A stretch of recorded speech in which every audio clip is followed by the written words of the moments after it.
কিছু না ভাইয়া। এই আপু, আমার কথা শোনেন না, চলেন না এক কাপ চা খাই। আমরা কিন্তু মানুষটা খারাপ না।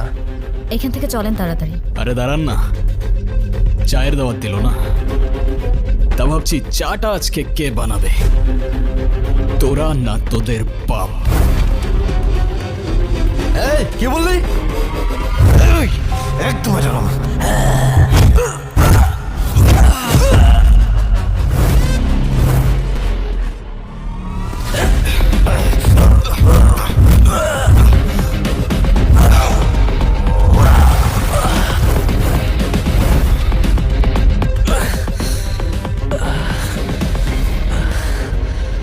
কিরে, লিকারটা কেমন ছিল?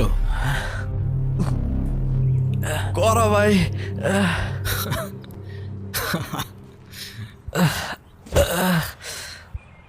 ভাই, কি হয় আপনার? আমার ওয়াইফ